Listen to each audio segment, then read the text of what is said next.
Hi, TGIF. It's Friday, and we are live in Fans of the Framework. As you can tell, I have a guest speaker. Her name is Julie Coneset. She hails from here, Sault Ste. Marie, Michigan, just like Sue and I do. And we worked with Julie for many years. She knows more about us than a lot of other people do, unfortunately. And Sue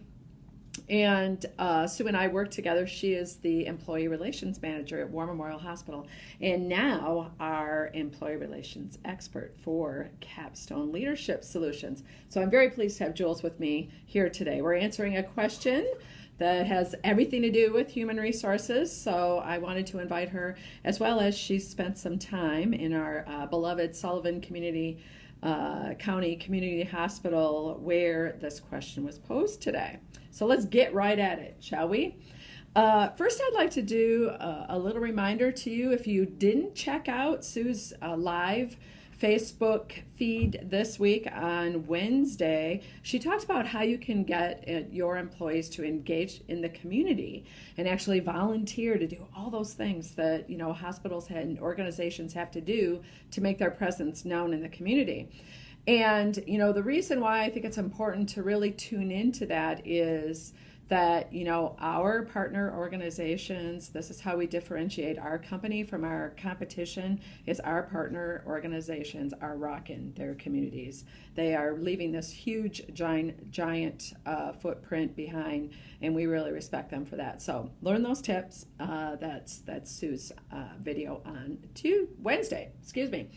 So today's question comes from the Impact Team, which is the employee engagement team at Sullivan County Community Hospital. The leaders there, Leslie Lentz and Denise Hart, posed the question, should leaders get the same level of recognition, let's say when there's an award that's to be presented, an Employee of the Month sort of presentation that's to be made, do leaders get the same level of recognition, or do they even get recognized at all for this? Okay, they had some employees pose that question, reached out to us to ask it because the employees didn't feel that was right, that leaders should get that same level of recognition that everybody else would get.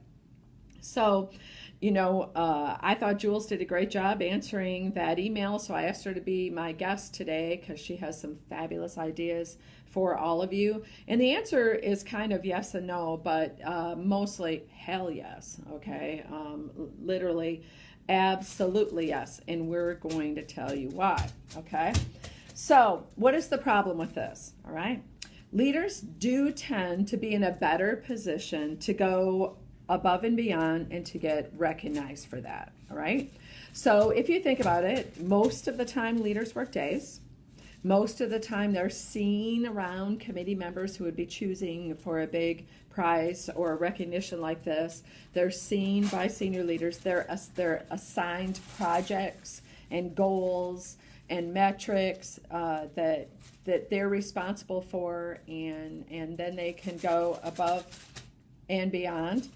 So, they do have that bigger opportunity. As Jules said when we were talking beforehand, she said, plus it's kind of seen like a glory job. They get fame, fortune, get paid way more money. I feel like everyone watching just went, yeah. No, absolutely not. I'll never forget the time that, I saw some of my employees' W-2 forms and, with overtime and on call and all this stuff. I was like, whoa, dude, I'm not even making close to the top of the payroll in my department.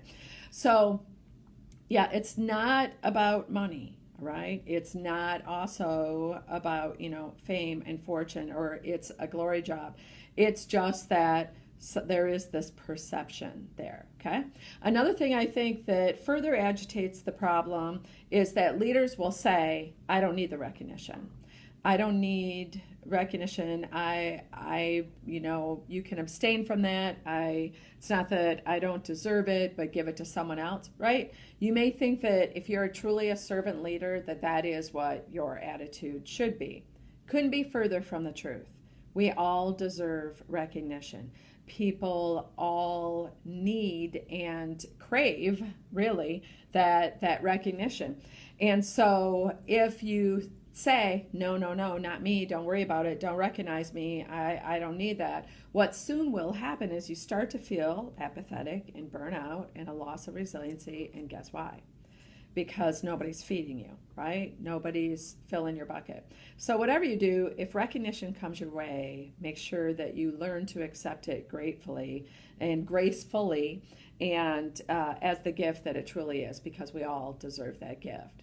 So Jules, what did you tell Leslie and Denise? Because it was a great answer.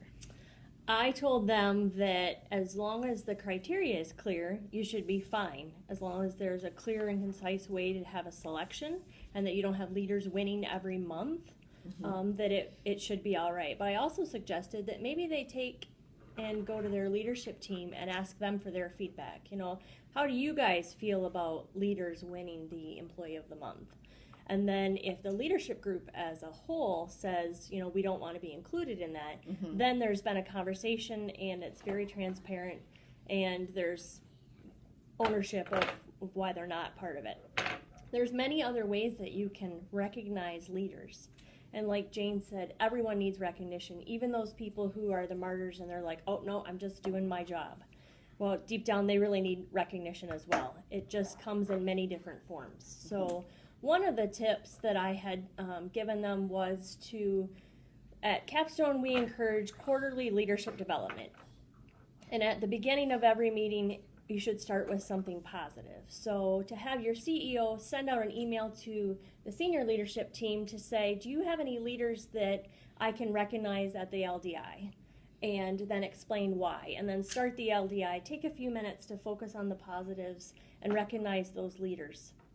And then it's an opportunity that your senior leadership can recognize the leaders in a public venue. One of the other suggestions that I had was to have a leader of the quarter. If you have a large organization, you could do a leader of the month, like a spotlight for them. So not only spotlight the leader, but maybe their credentials and their talents and what they bring to your organization. Yeah. An opportunity to manage them up, but also the department. What does this department do? What does the leader of the central sterile department do? And give some facts and some tips about the department and what they do. Kind of gives people a glimpse into the day-to-day. So if there's a bulletin board by the cafeteria or a main traffic area for employees, that's a great spot. Like I said, depending on your organization, you could do it quarterly, so it's not another task or a huge thing. But if you have a large organization and you have enough leaders, you could do it monthly. If you really wanted to get creative, you could tie that into the months. Not every department has a special week or a special month, supply processing month, materials management month or week, and you could spotlight those departments during that quarter or that month. The other thing that I suggested was to have the CEO send out an email to the employees to say, send me an email and let me know what you appreciate about your leader. What do you appreciate about working for Jane? What has she done to make your job easier, and how can I recognize her? So that recognition should go up and down as well. And leaders deserve recognition because oftentimes employees come with issues or problems. And as a leader, you're putting out fires all the time. And sometimes it can feel thankless when you get caught in what we call the whirlwind. And you're never able to step aside and take that time to focus on the good things. And recognition is a good thing. And I think sometimes when we get caught in that whirlwind, we think, oh, we'll get to that, we'll do it, but we don't prioritize the recognition like we need to, and it's so very, very important. Oh, sure. Because, like you said earlier, when you don't get it, you say you don't need it, then you become kind of stagnant. Can't understand why you feel bad about yourself. Yeah. So, Heather Schrag, bless her heart, who is a support leader at Eaton Rapids Medical Center, when we posed this question earlier in the week, she reached out to say, in my job as the risk manager and the patient experience leader for Eaton Rapids, I thank my fellow leaders all the time. When I know they're leading the patient experience well, when I know they're focusing on metrics and data and talking about it at staff meetings, I make sure I reach out to them with a thank you note and public recognition, right? That's leading. So, one of the points that Julie made is leadership, recognition goes in all directions. We have to make sure that it goes everywhere. I mean, I remember when you were talking about, a CEO standing in front of their quarterly leadership development day and saying, I'd like to recognize this leader. I remember when that happened with me, a couple of times with David. It feels great. I mean, it feels great to be recognized in front of your peers. So make sure that happens. So those are some great tips, Jules. We appreciate you.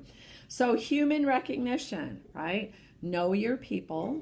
Know how they like to be recognized, all right? Know your people, know their value to you as the most valuable human resource, and know how they like to be recognized. Can I touch on that for just a Sure, second? absolutely.